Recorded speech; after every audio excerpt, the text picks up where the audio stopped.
जय हिंद। आज मैं आप लोगों को बताऊंगा त्रिभुज और इसके गुण। इस बारे में हम त्रिभुज के गुणों के बारे में पढ़ेंगे, इसके अध्ययन करेंगे, इसकी भुजाएं, इसके शीर्ष, इसके कोण के बारे में क्या करेंगे, सीखेंगे। तो चलते हैं। सबसे पहले हम लोग त्रिभुज किसे कहते हैं ये हम लोग क्या करेंगे, जानेंगे। त्रिभुज किसे कहते हैं? तीन रेखाओं से बनी सरल बंद आकृति को, इसे बंद आकृति को त्रिभुज कहते हैं। तीन रेखाओं से बनी सरल बंद आकृति को क्या कहते हैं? त्रिभुज कहते हैं। देखिए इसमें तीन रेखा कौन कौन सी है? एक रेखा हो गया PQ, दूसरा हो गया, तीसरा हो गया PR। तीनों जब बंद हो गया तो इस आकृति को क्या कहेंगे हम लोग? त्रिभुज कहेंगे। और त्रिभुज में हम लोग तीन चीजें पहले पढ़ेंगे। पहला पढ़ेंगे कि शीर्ष किसे कहते हैं, भुजाएं क्या है और कोण क्या है। तो जो ये आप देख रहे हैं यहाँ पर, ये जो नोकीला भाग है इसे हम लोग क्या बोलेंगे? शीर्ष बोलेंगे।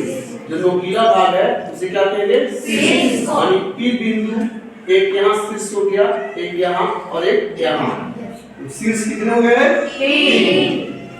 तीन शीर्ष बिंदु PQ और R।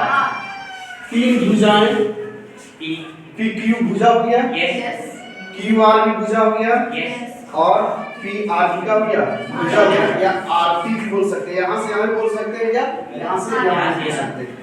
सुनाई बात? कोई जरूरी नहीं कि यहाँ से यहाँ बोलेंगे, हम यहाँ से यहाँ भी बोल सकते हैं। ठीक है?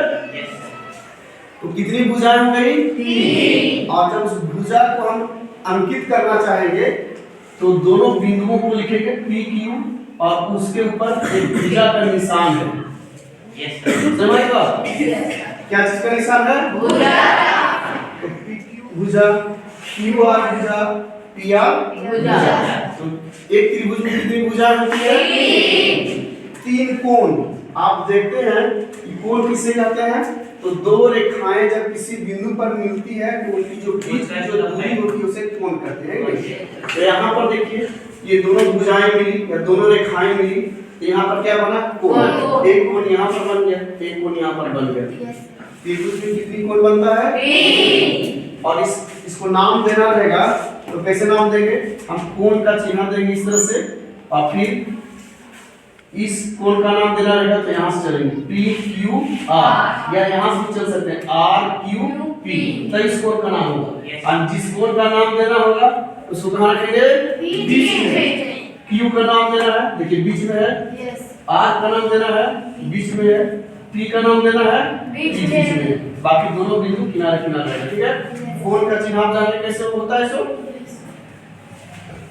अब पूछा जाए आपसे कि किसी त्रिभुज में कितने कोण होते हैं, कितने शीर्ष होते हैं और कितनी भुजाएं होती हैं, तो बताइए आप लोग।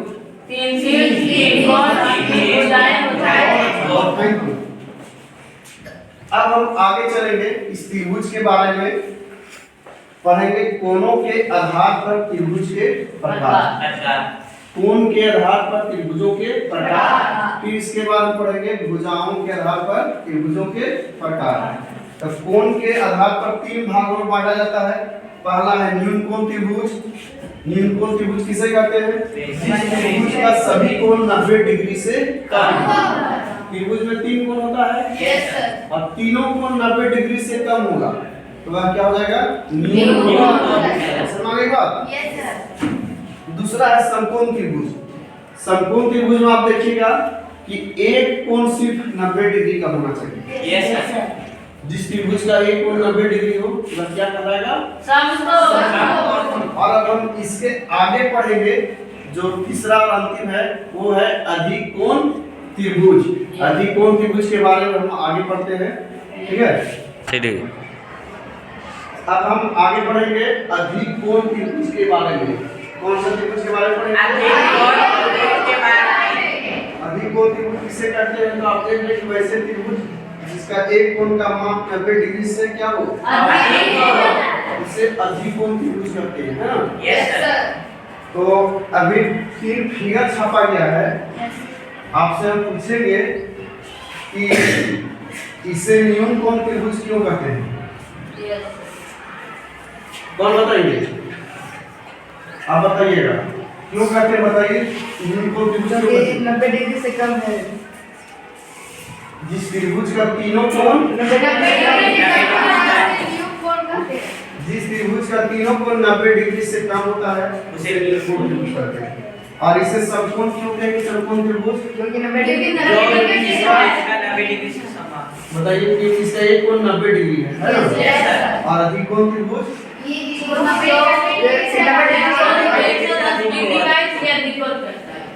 इस त्रिभुज का एक कोण 90 डिग्री से अधिक है, इसलिए यह अधिक कोण है। अब हम इसके आगे पढ़ेंगे भुजाओं के आधार पर त्रिभुज के प्रकार, त्रिभुज के समझ गए ना? यस प्रकार।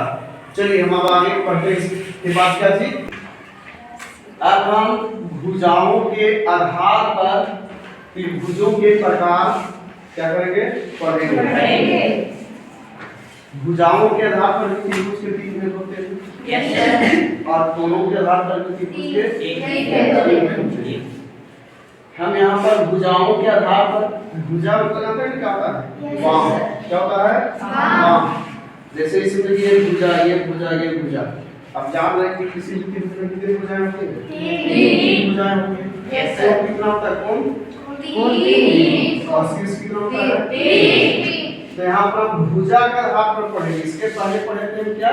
कोण के आधार पर पढ़े थे और अब यहाँ पढ़ रहे हैं भुजा के आधार पर। तो यहाँ पर भुजा के आधार पर आएगा समबाहु त्रिभुज। सम मतलब क्या होता है? बराबर। सम मतलब क्या होता है? बराबर। और बाहु मतलब भुजा। ऐसा त्रिभुज जिसकी तीनों भुजा बराबर होता है। समझ रहे ना? ऐसा त्रिभुज जिसका तीनों भुजा बराबर होता है, यानी तीनों भुजाओं की माप बराबर होती है। ठीक है? यानी जैसे ही 4 से नहीं होगा, 3 4 से नहीं होगा, 1 4 से नहीं होगा। यदि 10 होगा तो तीनों का 10 होगा। समझ गए? तो ये क्या हो गया? समबाहु त्रिभुज। पहला का उदाहरण यहाँ पर है। दूसरा है समद्विबाहु त्रिभुज। सम मतलब बराबर, द्वि मतलब 2। सम मतलब क्या होता है? बराबर। द्वि मतलब 2 और बाहु मतलब भुजा। ऐसा त्रिभुज जिसकी 2 भुजा बराबर हो उसे क्या बोलेंगे हम? आप देखिए यहाँ पर ये त्रिभुज में 2 भुजा बराबर है। 2 भुजाओं की माप बराबर है। तीसरी भुजा का माप अलग हो जाएगा। क्या हो जाएगा? समद्विबाहु। विषम बाहु में क्या? विषम का मतलब होता है अलग अलग। क्या होता है? विषम मतलब अलग अलग। ऐसा त्रिभुज जिसकी तीनों भुजाओं की माप क्या होता है? अलग अलग। जैसे 5 होगा, 6 होगा, कितना हो जाएगा? 7। सेमी कुछ में भी आप ले सकते हैं। तो ऐसी त्रिभुज जिसकी तीनों भुजाओं की माप अलग अलग, उसे क्या कहेंगे? विषम बाहु। अब हम पूछते हैं, इसी से पूछ लेते हैं। कौन सा? ये कौन सा त्रिभुज है? समबाहु त्रिभुज। क्यों समबाहु त्रिभुज है? Very good. हमको लगता है इसको समझ में आ गया है ना? Very good. इधर लड़का से भी उठा लेते हैं। इस समद्विबाहु त्रिभुज किसे कहते हैं? आप बताइए समद्विबाहु त्रिभुज किसे कहते हैं? क्योंकि 2 भुजा बराबर है और एक अलग है, इसलिए समद्विबाहु। ऐसा त्रिभुज जिसकी 2 भुजाओं की माप बराबर है। चलिए थैंक यू, धन्यवाद। और अब हम इसके आगे पढ़ेंगे त्रिभुजों के गुण के बारे में पढ़ेंगे। क्या पढ़ेंगे? त्रिभुजों के बारे में। जोहार, तब तक आप आगे देखने के लिए आप बने रहेंगे।